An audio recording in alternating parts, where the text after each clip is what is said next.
Hello friends, तर आज आपण क्रॉनिक रिनल फेलियर म्हणजेच किडनीचा विकार ज्याच्यामध्ये क्रिएटिनिन वाढते व पेशंटला बऱ्याच पेशंट्स हे डायलिसिस वरती जातात, त्यांचं किडनी फंक्शन देखील खालावलेलं असतं.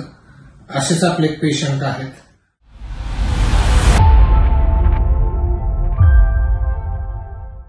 मिस्टर संजय खरात यांच्याशी आज आपण बोलूया की त्यांना आपल्याकडे डॉक्टर शैलेश संचित ऍडव्हान्स होमिओपॅथिक क्लिनिकमध्ये आपल्याकडे औषध घेतल्यानंतर त्यांच्यामध्ये कशा प्रकारचे चेंजेस आले व त्यांचा अनुभव कसा आहे ते आपण जाणून घेण्याचा आज प्रयत्न करूया.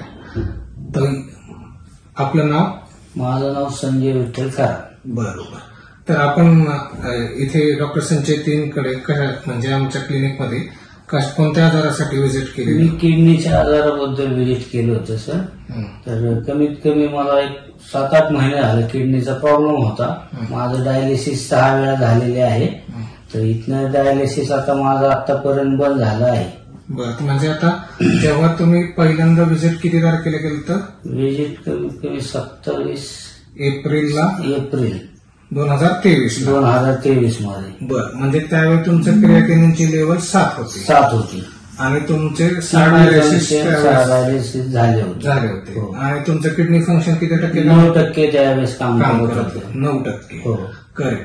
मग त्यानंतर आता जसं ही तुमची त्यावेळेसची कंडिशन होती आपलं औषध चालू करण्याच्या अगोदरची. बरोबर.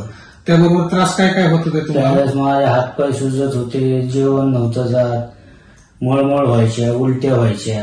आता हे औषध चालू केल्यापासून हळूहळू प्रगतीमध्ये सुधारणा होत गेली आहे. बरं. तर आता विषय असा आहे की आता तुमची किडनी किती टक्के काम करते? माझी किडनी जवळजवळ 64% काम करत आहे.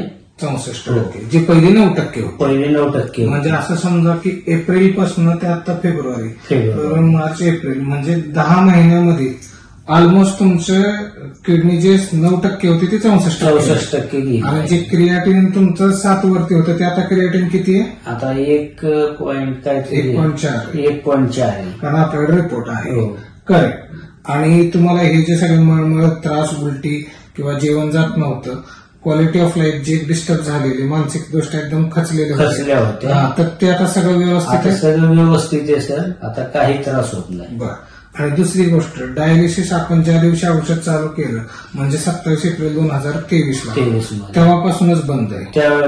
म्हणजे आता पुन्हा डायलिसिस वगैरे डायलिसिस करतच नाही, काहीच नाही. करेक्ट. बरं, म्हणजे असं एकंदरीत हे म्हणता येईल की आपल्याकडे ट्रीटमेंट घेतल्यानंतर क्रिएटिनिन पण कमी झालं, किडनीचं फंक्शन पण जे कमी झालेलं ते पण सुधारणा झाली आणि आपले जेवढे त्रास होते ते पण कमी झाले. म्हणजे होमिओपॅथिक ट्रीटमेंटने किडनी फेलचा देखील आजार 100% होतो.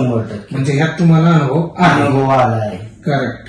आता हे तुमच्या मिसेस पण आहेत, तर तुम्ही पण ह्यांच्या बरोबर होत्याच. तर तुम्ही आता ह्यांना बघितलंय जवळून की त्यांना त्रास होत होता आणि त्या कशा परिस्थितीतून तुम्ही मानसिक आणि शारीरिक दृष्ट्या ते बघितले जात होते. तर तुम्हाला काय वाटतं की होमिओपॅथिक मेडिसिन आमच्याकडे याचा फरक पडेल? कारण तुम्ही बऱ्याच पेशंट पण तुम्ही पाठवले, तर त्यांचा पण अनुभव तुम्हाला कसा वाटतो? त्यांना पण चांगले हॅपी आहेत ना? येस. तर मित्रांनो, किडनी फेल झाली म्हणजे घाबरून जाऊ नका, हा सगळ्यात पहिला मुद्दा.